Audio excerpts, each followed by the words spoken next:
We are live. Happy Friday, everyone, and welcome to the 7th episode of the Gretsch Afternoon Drum Break.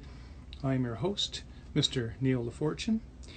I am very, very happy to be here, and I felt like I did want to do a show today and spread some kind of positive vibe around, even though there's a lot of horrible things happening the last couple of weeks with Mr. George Floyd, and with all of the unrest and racial tensions and horrible things that are going on. I wanted to do something positive. I almost don't even know what to say, but certainly there's an underlying feeling of unrest and sadness, uncertainty.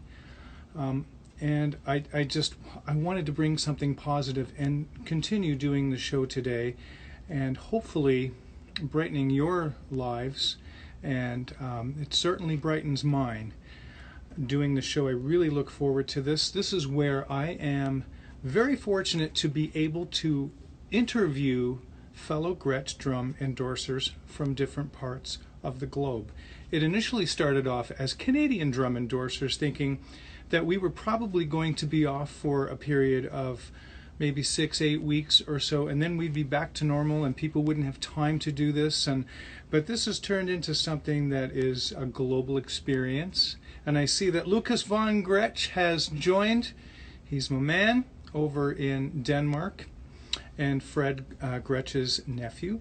And I did want to do a shout out today. My Gretsch hoodie, all the way from Gretsch Gear, came in the mail today. So excited. I will turn around and give you a little bit of a view of the back. And thank goodness we have the air conditioning on, because this hoodie is really warm. Anyway, my guest today, I do a thing every week. First week was the first time was last week, where it was what I love about Gretsch drums. Last week was the sound. This week I want to talk about the finishes. When I was looking at getting drums and buying some Gretsch drums, I noticed that the finishes were absolutely gorgeous. They are the only company to still do nitrocellulose lacquer, and those finishes age very well, and the finish gets harder, and the drums sound just absolutely awesome. So let's move forward with today's guest. He is Atlanta-based drummer. I am going to introduction here while we wait for him. He's an Atlanta-based drummer, and I'm going to read some information from his website before we introduce him. It says, Kent's ability to be a groove chameleon, performing all styles of music, as well as his harmonizing backup vocal ability, has made him one of the busiest drummers in the U.S., both for live and for session work. He's had over 20 years of touring experience in the U.S. and internationally. He's been on Conan O'Brien, The Today Show with Kathy Lee and Hoda, The Talk. He's played at the Grand Ole Opry and the Ryman. All the way from Atlanta, we have Mr. Kent Aberle. Thank you so much for being my guest today. How are you, brother? Doing great. How are you? Oh, it's Gretsch. What's that? I am extremely jealous of that Gretsch hoodie. I'm telling you, you might get it a little quicker because you won't have to go across the border, but I'm cooking in this right now. So anyways, I love it. And you know what? You need one. Can you hear me okay? I hear you okay. Okay, great. Awesome. So how are you doing?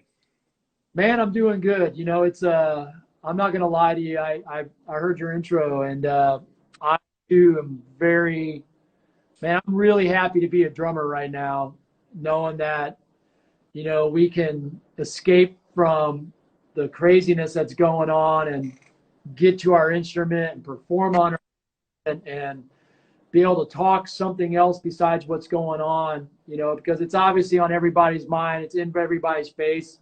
It really is. Georgia, man, I ain't gonna lie, this city is on edge, but I'm so thankful to have my Gretsch drums to escape into. It's amazing. Yeah, I agree. It's the same down here in the drum room. I can come down here for 2, 3, 4 hours at a time, and my wife is a drum widow, and so it is a great escape. But I thank you so much for being here. And whereabouts are you exactly? Are you in Atlanta or are you a suburb? Yeah, no, I'm in Atlanta. I have lived in the old Fourth Ward, which is definitely a hub for a lot of this happening. I currently live in the Virginia Highlands, which is a little bit nicer area. I've lived in East Atlanta. So I've been in the city probably since about 2007, 2008. Okay. Lived in the burbs too, so I've done the whole gamut. But I love the city, man. It's if you haven't, most people in Atlanta, they know the airport or they know like the track. If you come to our city, please, when you get in town, bang a left, find a neighborhood and just swing through. It's an awesome place to live, man. Yes, I play there a couple of times. Well, I fly in there a couple of times a year and play out in Woodstock, Georgia. Oh yeah.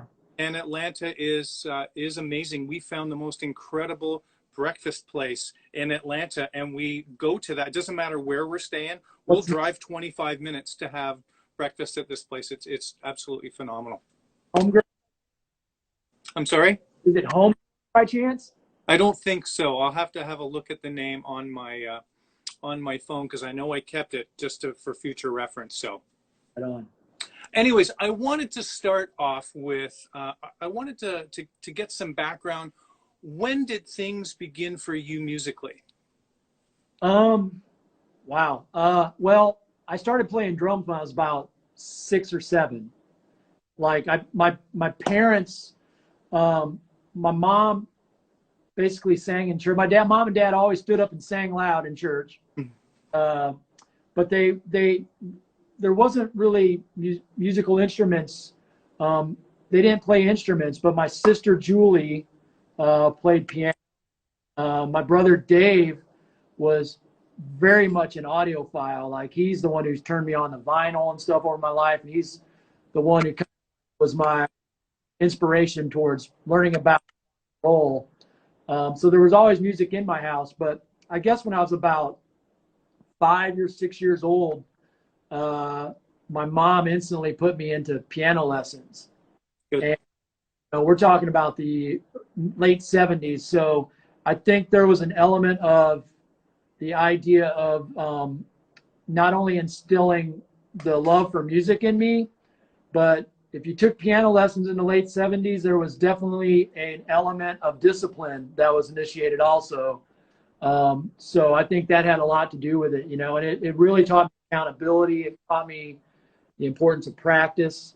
And then when I turned about 7 years old, I guess they just got tired of me beating up on stuff, and they found a drum set down the road. And I went to a high school spaghetti at Fairbury Crop School in my small hometown in Illinois, and this dude John Singer sat in on a drum set, and it was the first time I really remember as a kid seeing a drum set and seeing somebody play it. And I just remember it was like a school band. The whole show was kind of boring, and people were just, yay, what's it? The man Singer sat on this red sparkle drum set and started playing along with the place just turned into a party. I still remember like high school dudes like, yeah, screaming and yelling. I'm like, whoa, what am I watching? And man, it just literally just came into me and just became part of my energy from then on. And I was obsessed with drums from then on. What a great age to start, playing young, having the piano background and the discipline and the love for the drums there we go. That's my there we go. Yes. What is that? That is an Apollo. It's an old Japanese Apollo. Yep. The 2013-16. The toms are in bags, but my parents found it for $35 at a garage sale. So, You've had it. Have you had those since the beginning? Yeah. I actually, when I was in college, that was my drum set until I could afford to buy a newer used kit. But I played on that kit through a lot of my punk bands and stuff in college, man. It still sounds great. It's just, it's cranky, and the hardware just doesn't want to party anymore. But I wish I had my first Stewart kit but actually gave it away to a Canadian drummer named Chris Steffler, who was in a popular band called Platinum Blonde. So this is maybe 20 years or so ago that I gave away that drum kit, and I wish I had it. Lots of guys keep and girls keep their first kits. When did you do lessons? When did you do any formal study? I did school band until up and through 8th grade. I had Mr. Hammett as my grade school band instructor. Mr. Hammett, Mrs. Besgrove were huge in my life. You know, they really, again, instilled a lot of discipline and got me started. And then after 8th grade, in my hometown, small town, you basically had to make a choice. You either had to play sports or you had to band, because the commitment was too much to be in both. And all I wanted to do was play drum set in the pep band at the basketball games anyway, and it just didn't work out. So basically after 8th grade, I made the decision that, you know what, I'm going to play sports, because I really love, and to this day I still play sports. I love sports. But what I did was, instead I went home and just really dug and started really discovering rock and roll and learning about rock and roll as a kid. And I think I just kind of discovered Tommy Lee and Motley Crue and that whole world. And, you know, I had my drum set set up in my room. So I would basically go to whatever sports practice I had after school, finish my homework, and then for about an hour, I would just destroy my drums. And, you know, so and my only true lesson I ever had as a kid was my cousin Mark. When I got that, my cousin Mark came over and sat down, and Mark Rathman, and sat down and showed me how to sit. He showed me this position, and he showed me where my foot went, and he showed me where my left foot went, and said, "All right, man, see you later." And that was really it. And then after that, I literally learned are you looking at my bum? Their comments are great. It's always real, man, with drummers.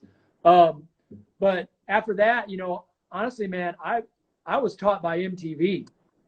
You know, I was taught by MTV. I started recording. I had a VHS tape that I just kept recording videos, especially like any kind of live concerts.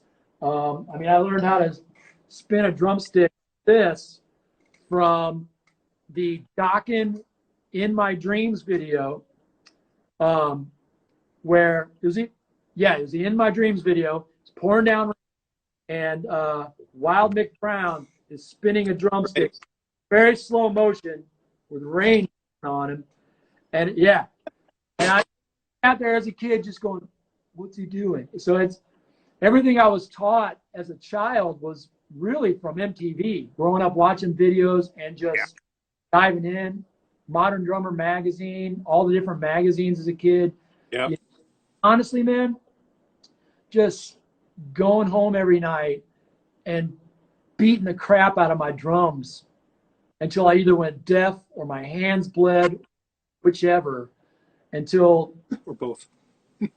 understanding this language, and I started feeling the dance, and I started going, "Oh my gosh, that actually sounds like what I'm listening to." Yeah. Really kind of learned from ear.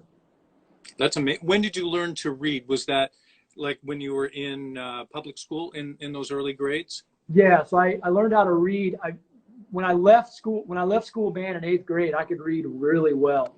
Okay. But to be honest with you, man, after that, my reading skills have it's you either keep it, or you either use it or you lose it. And you know, it was but what I learned to perfect was the ability to learn and basically code my own reading system.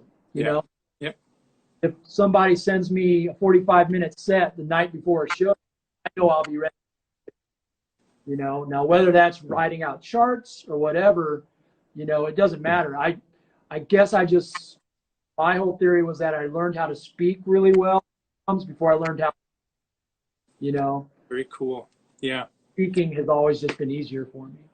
Now, what about your early, so you were playing along MTV was great. MTV was, I'm probably a few years older than you, but I remember that era. I wasn't playing drums until like almost 1986, November 85, 86, and I was turning 19 when I started to play, which I didn't realize was such a disadvantage. But I remember those years, and it was a great opportunity to see drummers and to see bands live without having to go and see them live. You could see them and then replay those videos.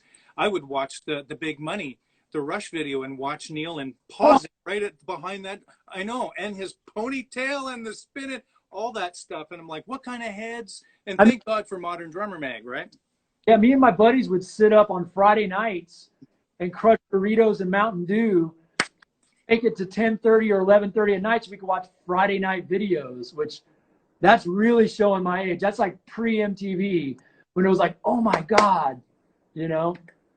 It was amazing. Now, what happened? So after that, when did you start playing with people in bands, and how old were you? It was honestly, man, it was probably my freshman year in college. All through high school, I played sports. I've even played some sports in college. But when I would go home, starting my freshman year, I would have, obviously I'd have the summers back home. And whenever I would go to school, I didn't have my drums. I was just like, could not wait to play drums. Well, then by the time I was a freshman in college, all my friends were graduating high school also. And a lot of them were musicians. So when you're not in high school anymore, you actually have some time to get together and do some stuff. So I started playing. I had a band called Ziola Blue with Ron Jenkin and Sean Gerberding, and I played drums. And we tried making our own cassette tape. That was the first real experiment for me. I would sit in as a kid. There was a band called Shiloh. Whenever they would play around, I remember that. Yeah. Concert on my mom and dad's wedding anniversary one time on our driveway. I still let me sit in on their drums for a song, and but yeah, it was probably my freshman year in college. Sorry. College. And where did you go to college, and what were you taking there? I went to Eastern Illinois. I went to two colleges. I went to Lincoln College in Lincoln, Illinois, to get my associate's degree. And I played baseball there for 2 years. Wow. To Eastern Illinois University, where I graduated with a degree. I started going in to be a special ed teacher, but I ended up graduating with a degree in business. I ended up changing to business because music, that was in 91, and Charleston, Illinois was an awesome place to go to college because you had Champaign. You were right on Route 57, so you could just hop on 57 and go up north or down south, and you would hit Carbondale, Southern Illinois. You would hit University of Illinois. I mean, I saw Hum back in the days playing at the Channing Murray, Braid. Then you would just roll up to Chicago, and it was just like this hotbed of university colleges and college radio. And at the time when alternative music was really, truly exploding onto the scene. And I was so thankful to be part of that, That is phenomenal. Now, were Gretsch Drums a part of your life at this point? Had you heard Gretsch Drums? Were you aware of them? Yeah, I still remember. Honestly, man, it's like I had my Apollos. So They're great. I think the kit I ever bought was a Force, something like that. But I still remember there's a guy in Mattoon, Illinois named John Arena, and he owned a pizza place. I had killer pizza in downtown Mattoon where I went to school. And my R&B band I was playing in, we were playing at like a 4th of July backline situation. So his bright red, and I know you know the red, it's like the maroon lacquer 80s Gretsch Jasper shell 13, 16, 18, 24-inch bass drum with like a 8x14 inch air. And the first time I hit those drums, I was literally just like, it just floored me. And I think within a year, I finally bought my first Gretsch drum, which was a bright, like fire engine red, like 8x14. And man, it was just. That's a beautiful color. You don't see that a whole lot. I just saw somebody post online that they had a kit in that color, and they rewrapped it in another one. I love red drums. I'm a sucker for red drums. I see red anything. I see a red Corvette. I see anything. It's like squirrel. That's so those are big drums, man. People were playing drum. Remember drum shops back in the day? They were stacked to the ceiling, 2 bass drums, and if you didn't have 2 bass drums, you were, not cool. But drum shops were awesome because there was lots of big kits. Yeah, we had skins and tins in Champaign, Illinois, and I still remember going there, and it was the first time I'd ever seen a Gretsch bell brass snare drum. And Terry was like, "Hey, man, you want to see something crazy? Here, hold on to this." And he hands me the snare drum. I'm like, "Oh," about throws your back out. But yeah, I've never played one. I want to get one. I love to play one. Oh man, yeah, one of these days. I want one. I bet. Now, what are you sitting behind there? What is that drum kit that we have here that I've been staring at? Here, I'll just get up and flip this. So this is believe it or not, man, this is what I record all my stuff on. It's a Gretsch Catalina. Wow. The Gretsch Catalina. It is here you go. See, I'm a sucker for black drums. I like black drums. But it's a 13, it's a 18. So I go 13, 18, 16. And then this is like a LP, little 12 by 14 timbali, or 4 by 12 timbali. And it's a 24-inch kick. So they make the Catalinas in big drum sizes. A lot of people don't know that. And then the snare I'm playing right here, I'm really stoked about this. This is one of the Gretsch blacks. Yes. I am not gonna lie, man. I have owned a lot of snare drums. Yeah. And this is hands down the best sounding snare drum I have ever owned. It's is that the copper, the black copper? Just came out this past year. Gretsch. It's a solid copper shell, and then they powder coated the shell in black on the inside and out. So there's that metal honk that I like. Yeah. Just dissipated by this amazing dark white noise. Just, and when you record with it, it's butter. Oh, I can't wait. I've heard nothing but great things about those. I think when we get working again, or we get working as drummers up here, I would like to order one of those. And oh, very nice. So is that the Catalina Rock kits that you have? Yeah. Yep. It's crazy, right? Now, you don't have to spend big dollars in the Gretsch. I think it's under $100. Here's the thing about drums, and this is my theory. Like my side snare right here, you can't see it, but it's a Gretsch Taylor Hawkins snare. Oh, they're great. So here's the thing about that snare. I took that snare into Christian Bush's studio in Decatur. Tom Tapley, who's engineered all the Mastodon records, everybody. And I brought this drum, and when we mic'd it up and started playing the Taylor Hawkins, they ordered one for the studio, and it's the #1 call snare for the studio. And here's the thing, it's like, so what you gotta understand, it's like, with Gretsch drums especially, if you can't afford a high-end kit, yeah, get you whatever kit inspires you to play, put really good heads on it, and learn how to tune, and learn how to strike the drum with really good technique. And man, being a drummer now is awesome, because it's like you don't have to break the bank to have an amazing sounding kit. I mean, I've got my Renown is in cases that I tour on, but I just wanted a second kit to have in my rehearsal space to practice on. So when I hit up Gretsch, I was like, "Hey man, I want to order one of these Catalinas," and they're like, "Cool." So I ordered one, and when I set it up, I just set up to play on. I was like using my Renown to record, and when I started playing it and I mic'd it up, I was like, "That's it. I'm going to record on this," because it's such a beautiful sounding drum, and the money, like you said, man, it's kind of great. They're mahogany, right? Mahogany, yeah. So and they're going to be a little bit quieter, and they're going to be Fact. Fat. I mean, Yeah. What are the heads that you have on there? You're an Aquarian artist, are you? yeah. So I'm really proud of these heads. These are um, these are called vintage. Okay. Yeah.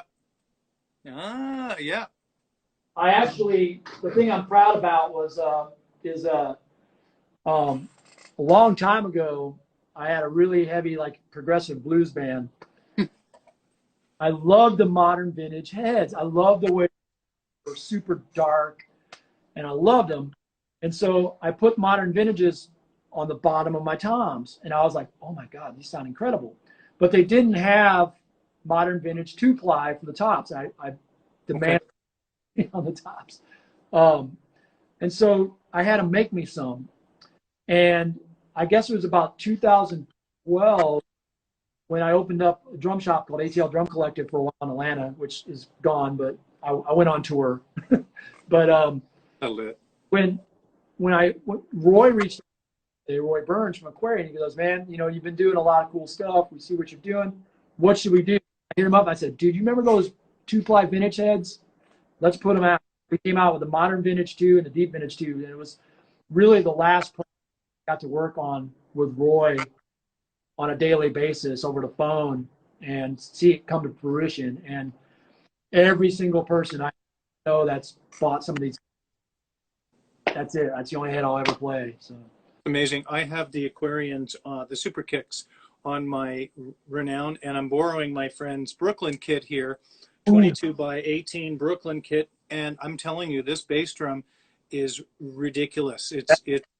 It's probably the fattest, unbelievable bass. So I'd like to not return this bass drum to him or the whole kit. Anyways, that is amazing. And so as we were talking, so you have a Renowned kit and you have the Catalina Rock. What about snare drums? So you've got the Taylor Hawkins. What other? Taylor, I've got the Copper Black. Yes. I've got this guy. This guy's got some miles on hammered brass. I think it's the Gold Series. Yeah. Yeah. Gretsch. And then this is actually pretty funny, man. I had a buddy of mine in Chicago was cleaning out a guy's basement at a house he was working on. And he goes, hey, man, I found a drum. I'm going to send it to you. And so I got it in the mail from him. Oh, get out of here. Aluminum. It's a 4x4. I think it's a 4x14 Gretsch aluminum shell. Yep.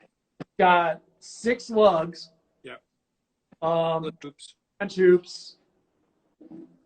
And all I got to do is finish putting it together. Find a throw off that'll fit it. And just finish putting it together, man. That is cool. Yep. Well, what a beauty of a drum. I had an 8-lug version of that back many years ago, and it was just a phenomenal drum. Again, another one I wish I kept, like many others. Let's go back to your career. Now, you are like a super busy guy, and you were playing with some upper echelon artists. How did you get from playing MTV, playing it along and learning how to twirl the sticks and playing with some friends and to where you're playing nationally and internationally? How did that happen for you? Honestly, man, I was just stupid enough not to quit. That's really it. I mean, I literally just, even when I was working a day job, I still played my drums as much as possible. I would get together and perform with people as much as possible. And I would, you know, play on the weekend, be a weekend warrior for a long time, learning cover after cover after cover. And I just never stopped. And I think what ends up happening is if you're a good person and you do that enough, and you don't burn bridges and you don't, you know, do things that make people play with you, you end up having a career at it because it eventually turns to a point where people are like, you know what, I need a drummer that I can rely on. And they get your name from somebody who's played with you, like solid dude, great, whatever. And then that's it. I literally just never really quit. there was a point in time, which I actually talked to Lucas about in my article, but there was a point I got burned out. And I took 6 months off the music industry and actually tried to get a regular job. And I failed miserably at it and ended up just going back to what I know, which is drumming, because I just never gave up. I just tried to like live my life to where, and I've definitely made mistakes through my life, you know, where I did things that kept me away from my drumming as much as I wanted to. But at some point in time, I made a decision that I was just like, all I want to do is play drums. I'm going to base my life on what can I do with my life that will allow me the opportunities to wake up every day and play drums. And once I started figuring that out, everything just started kind of lining up. That is amazing, and that's the common thread, because I ask all of my guests, all of the Gretsch endorsers, how did you do it? What happened? What was the path? And it's always the same. It was persistence, being a good person, and learning along the way, and figuring out either consciously or subconsciously what it is that you need to improve on and how to get those. For example, my time was pretty scary for a number of years. I would get excited and speed up until somebody said that. And so I worked with the click a lot and recorded myself a lot in the early days. That was so key for me. Oh yeah. I still remember there was one moment, it was my sax player, Pat, and Dr. Wu I was in.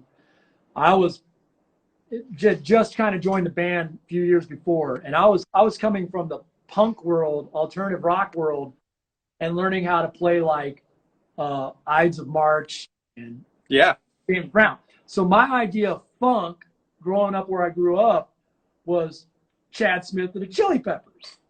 You know, really lots of ghost notes, really fast, and he could break it down too, but it was always just. And then I still remember as a gift, he gave me a double album CD of James Brown. And when I started listening to those guys play Pocket, and he literally just gave it to me, goes, learn this note for note. And I took it and started working on it. And dude, for me at that age in my early 20s to not play a fill for an entire song was literally like feeling like a bull chained up, you know? And it was learning how to like play with feel and learning how to listen, you know, and challenging your listening. You know, if there's anything I would tell people, it's like, you know, I get people all the time say, man, how'd you get a country gig? I said, well, I worked really hard on learning how to play country music. Oh, I hate country music. I'm like, well, then I'm not a huge fan of music, but I'm also going to try to learn what I know can employ me, you know? Right. You got to learn the language, you know, and you got to keep progressing your listening. You know, if you haven't ever listened to Afrofunk, study some Afrofunk. Get it in, man. Find some music that, you know what, you've never listened to, you just don't really understand. And if you give it time and you really dig in and you really listen to it, next thing you know, you understand it. And then it becomes part of who you are as a drummer, which gives you way more colors to paint with. And not only that, but it's like every different feel that you learn makes you better at the feel that you play. So if you want to play AC/DC like Phil Rudd, man, learn some blues, because blues is going to let you play more than you can even imagine. This is gold, man. This is absolutely amazing, the way that you just put all that together. That is amazing. And that would be great advice for any drummer, any young drummer, any person who wants to become a drummer for a living. What do you need to do? What are the steps? This is like a nice little encapsulation of all of that. That is crazy. Let's talk about who you play with musically now. I'm still with Christian Bush. Benji and Brandon cut a record called Dark Water. Mm-hmm. I think their Instagram is at Dark Water Music. Yes. And not on the record, but I get to play with them live. And it's a really cool thing because playing with guys who have been so embedded in the country world, who are now like, we're jamming on stage, which That's cool. in the country world, country especially, going on a jam and like improvising and taking risks on stage is something that's not really done too often, because a lot of artists are playing along with tracks, they're playing along with Ableton, they got everything is coded, everything is locked in. So to perform with a person of that caliber, but then be able to actually stretch and let them allow you to stretch, allow you to make mistakes, allow you to take risks as a person on stage with them, it's amazing. My other group I'm really proud of is a group called RA. It stands for Ross Aberle Holyfield. Yeah. And it's 100% improv trio with Mark Ross on every freaking type of keyboard you can. He graduated from Berkeley. Will Holyfield sax, playing through Fractal Audio Systems, and he started showing up. Like, we just did a show in Macon last year, and Will shows up and he walks in. We're like, "What you got?" He goes, "Oh, I brought a bass." I'm like, "Do you play bass?" He's like, "Kind of." He's one of those guys. So That's it's really wild, but it's all improv. And our Instagram is Raw Music ATL. And then I'm still performing with James Hall and the Steady Wicked, which is Sunday night. We're releasing a new performance of our cut off one of our last, and we're also in the process of actually recording video and audio for a brand new record that's going to be completely done in isolation from each other. And wow. Really an amazing experiment. But our Instagram handle is the Steady Wicked, and yeah. I have a friend who's a fan. My friend Jeff Elliott. He commented saying, "Holy, I can't believe it." So, and I listened to those different groups that you mentioned there on the Instagram. That is some really cool stuff. What is the song that you sent me that we used in the promo video? What is, and who is that? That is Raw. That is my band Raw, Okay. and a song called Underneath. That was cut on a summer night in my garage, and what the heck are you playing on and with on for that groove? Because I was listening to the groove. Are you riding on the snare drum? Like, how was it was tough for me to tell. What were you playing for the groove? So I'll try to do it here. So basically, it was just I have a habit of, when I'm playing a snare drum here, I'll use this for example. I have this weird habit, like I'll lay into the middle of the snare a lot, but then I also really, for some reason, I love playing kind of like right here. And what that does is it just kind of opens up a lot of cool harmonics and stuff. Yeah. So I was just doing some, I was just like Yeah.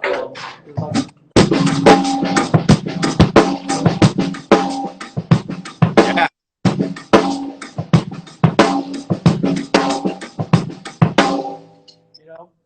That's really cool. That was such a great groove. I listened to that and went, "Oh man, I cannot wait to put that on our promo here and listen to that." I'm like, I was hooked like the first bar. I'm like, this is cool. I was so excited to put it in the video. That's Wow. really good. So I'm glad that you're busy now. You were recording the last little bit. We've been conversing back and forth a little bit. What have you been doing for that?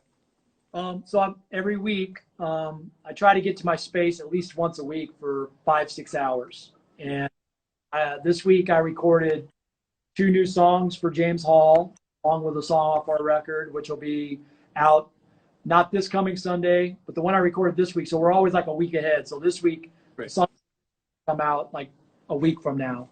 But then also Steve Seacrest, who owns Radon Recordings here in Atlanta.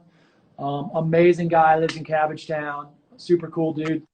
He sent me a song to cut, and you know, that's the thing. It's interesting, man. What's happening, because it's like having the ability to like record is. I'm very thankful that I figured it all out, you know. And I literally taught myself. I didn't take any courses.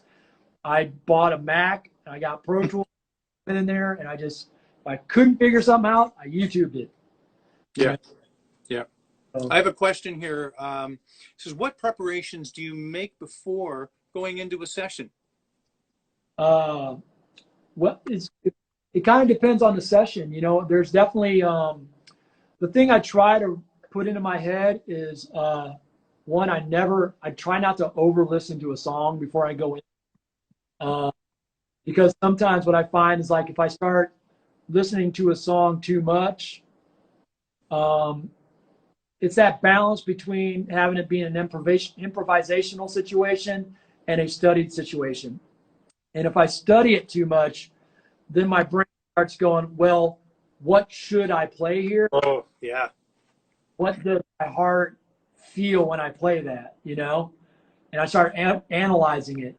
So what I try to do is, like, if somebody wants me to do like an album session, you know, like for example, like when I record with Christian, when we do demos and stuff, it's literally like we walk in, he goes, okay, man, here's the next song. And he plays it on a guitar. And then we sit down, we discuss like, what kind of feel are you going for? What kind of thing are you going for? And then we get in separate places and we should start going after it. But, you know, just the main preparation, I guess, is trying not to overstudy, trying to keep an open mind, trying to, you know, just stay open, man, and try to play with as much feel as possible and listen to the artist when you're in there. You know? That's great. That's great. Do you have a snare drum in mind? If you hear a song, do you go through that at all? I have a few down here, and I just started getting into recording. I'm like, I want to try the bronze snare drum. I want to try the Brooklyn snare drum, or whatever else. Do you have that? Yeah, that happens often. It really,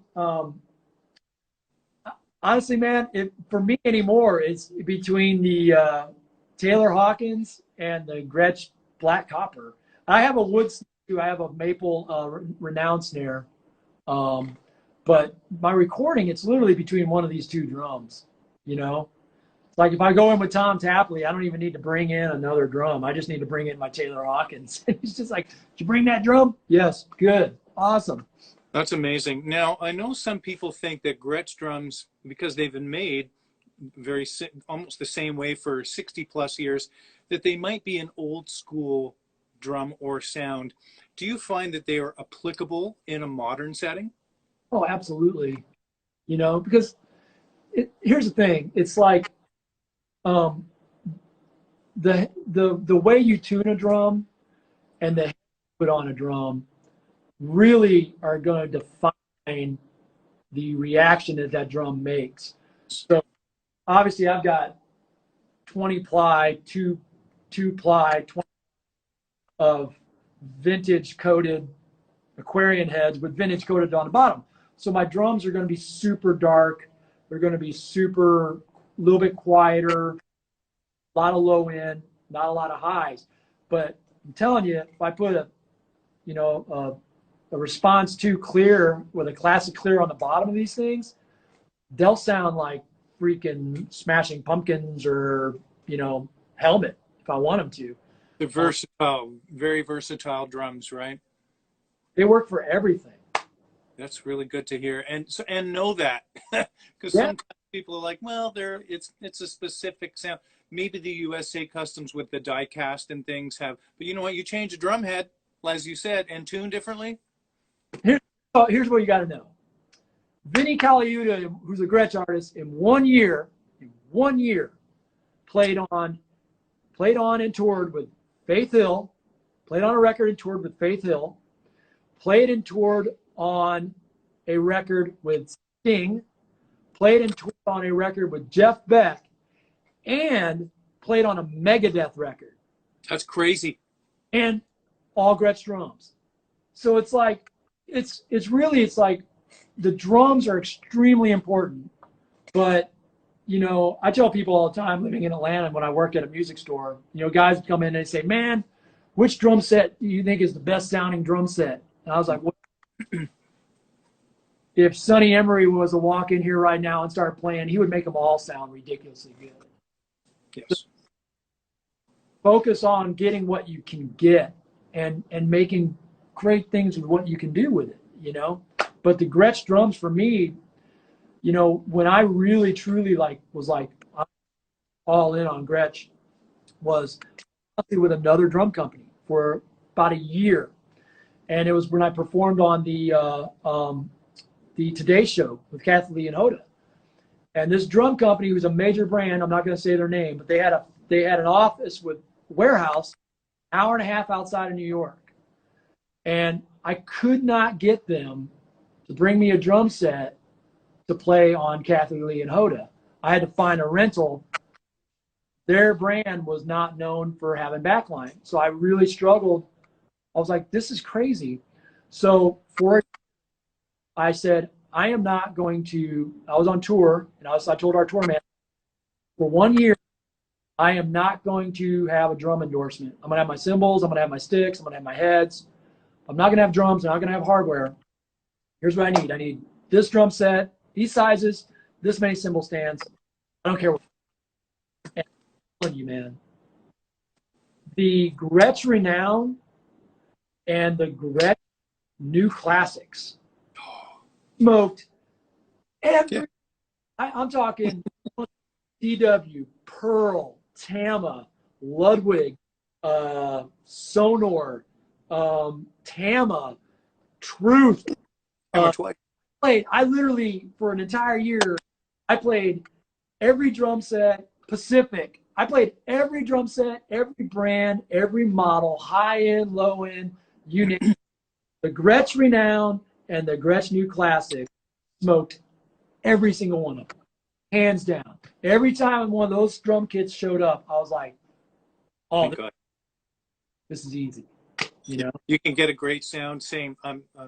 I get those. I either get a Renown kit once in a while. I get a USA, or I get New Classics, and I am so stoked. I have a New Classic Snare Drums here, and that's just that's really great. How long have you been an endorser now? Since 2012, I believe, 2011, 2012. So a good little while. Wow, that's amazing. How did that come about, and what does it mean to you to be part of the Gretsch family? It came about where this was prior to Gretsch going through like the change of hands and everything that was kind of going on, you know, from distribution wise. So I reached out to Brent, who was working with Walter Gretsch at the time. It was right after I got done with that big tour. I had a lot of touring coming up and shows and stuff, and I said, "Listen, man," I said, "whatever I got to be a Gretsch artist, I'm all in." And he knew my reputation and he knew what I was about.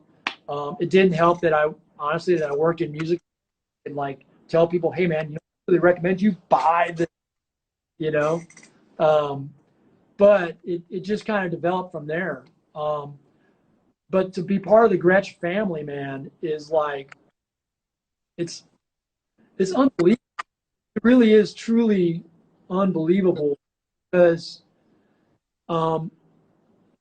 going to like Ridgeland, South Carolina, and walking up this giant barn and walking in and meeting the people who are building these drums, seeing the old school there. I mean, there's not a computer on the entire assembly line. No. And it's just, you know, you meet the guy, you know, and hanging with Fred and Dinah and Lucas and, you know, Paul and everybody at Gretsch. You know, it's just such a good group of people. And they take such pride in what they do. But the other thing is they listen to us artists. You know, they're always there. It's like if we have a concern or we need help, man, they will answer your call like that. You know, like when I got that weird little old drum from my buddy, the first guy I was called, like I called Paul Cooper. I was like, "Paul, man, what the hell do I have? And what do I need?" And he goes, "You need this and this and this." I'm like, "Okay." You know what I mean? So they're amazing, man. It's just, and to be part of a company that's still made here in the United States, and for their high-end drums anyway. But even like I said, man, I'm playing the Catalinas and the Renowns, but they hold those drums to the same integrity, and they expect the same qualities from their less expensive drums as they do their more expensive drums. And it's and the finishes are beautiful sure. on a lot of those. I've got a satin white, couple of Renown kits, and they look beautiful on stage. And man, anyways, yep. I about flipped. I guess it was last year at PASIC. We had a ton of Gretsch artists there, man. Cindy Blackman, not this year, but the year before. Cindy Blackman, but I remember going back into the room where they're putting the kid stuff together, and Andrew, he was back there, and he goes, "Hey, man, check this out." He pulls out Gretsch Brooklyn satin glitter, black satin. Yeah, it's on my list. It's on my list. I've got a list. I remember it's been almost 2 years since I've been an endorser, and I remember getting the price list and then going, wow, what to order? So I'm looking online going, I wanted to get a snare drum, but it's just, I'm grateful too, and I'm glad. Man, you're really great to talk to, really having a good time.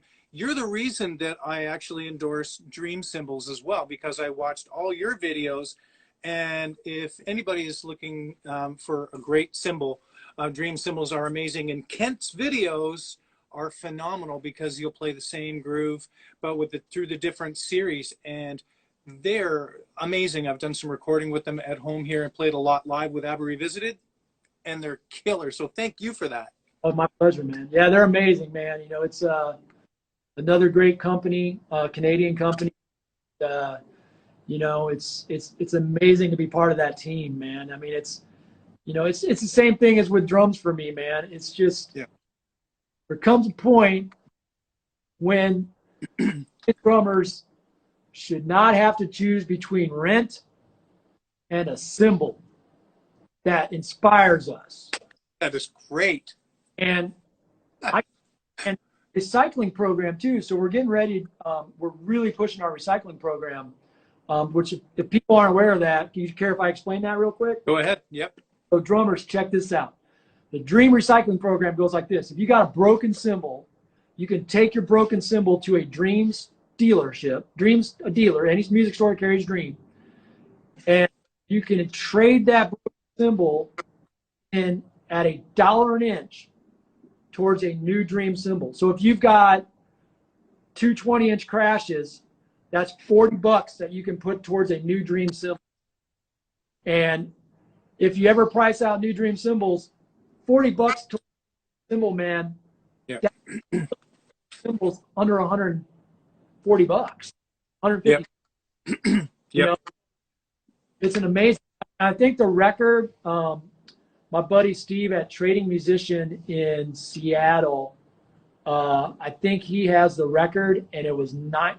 A guy pulled up. He goes, "You guys do the Dream recycling program?" He was like, "Yeah."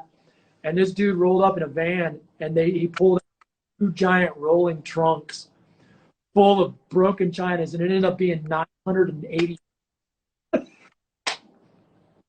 which is $980 in Dream cymbals. I was like, dude, I'd love to have that. You know? That's like a couple lifetimes of cymbals. That's phenomenal. What's up, Anthony? Anthony McKelly. What an awesome guy. What a fabulous drummer. I'm glad you know him. He's awesome. Yes, he is. And we're winding down here. What else we did have a question here about tuning. Do you have any quick tuning tips? We have 5 minutes or so. Yeah, you know, just tune your drums every single time you sit down, you know, because every time you turn a tension rod, that head is stretching. I mean, you're gradually, slowly but surely, it's rarely ever going to be instant, you know. Honestly, man, with the Aquarian heads, it's pretty close to instant, but the more you tune every day that you sit down, just give each drum a little nudge, you know. I try to do about medium tight on top. I basically just kind of like whatever I want my feel like when I hit it, that's what I tune the top to. And then whatever that pitch is, I tune the bottom about a third high. So it for some reason, when it tune the bottom at about a third higher, it holds. It's just, you know, but it delays a little bit quicker because the bottom head is tighter. So that's my suggestion. That's awesome. You have been absolutely wonderful, full of lots of information and inspiration, and your passion for this company. Like every Gretsch artist that I talk to, everybody is. Remember Harry Kangan? He said that Gretsch drummers are almost fanatical about the brand. He said they're super, super loyal, which is true. And you've been an absolute pleasure to introduce or to interview today. Just sorry, I'm getting all excited here. And thank you so much. Where can people find you on the web? Just Google Kent Aberle, and I'm on Instagram. I'm on Facebook. You know, I'm on Twitter. I'm on I got a website, kentaberle.com, which right now, if you go to my website and you enter in your email address, because of the coronavirus, I'm sending everybody who signs up for my mailing list, which honestly, I rarely ever send out an email, so you're not really anything. But but if you sign up for my mailing list, I'm going to send you every single one of my videos that I have on my website, which is probably about 5-6 hours worth of video content at least. Wow. There's a hand-intensive technique where I teach you exercises I learned from Freddie Gruber and from Jim Chapin, break style and elevate your grip. There's feel exercises. There's stuff. So you can go there, and I will send you all the videos for free. There is an option, a donation, and any donations that come in right now is going to go to the Solidarity Fund of Atlanta to help people who are peacefully protesting, who just unfortunately get swept up in it, who go to jail, is to help them get out. So make a donation for a lesson. It's all going to the Solidarity Fund of Atlanta. And man, just, you know, y'all just be at peace. Find your inner peace. This is all of us to go inward, find our inner peace, find our love for one another, listen to each other, have compassion for everybody and everything around you, because compassion is the strongest thing a human can have. So that's wonderful. You are a great human being, and Johnny Rabb mentioned that the other day. He said that Kent Aberle, great human being. So thank you so much. I appreciate your time, and really glad to get to know you and to learn some things. And as always, I love speaking to fellow drummers. And all the best to you, my friend. And we will see each other at some point down the road. Next week, everybody, tune in at 2 o'clock Eastern Standard Time for my next guest. And the reveal will be next Wednesday instead of Thursday. So everybody, I hope you have a wonderful weekend, and you take care. Thank you. Play every day. Every day. See you, Kent. Take care. See you guys. Bye-bye.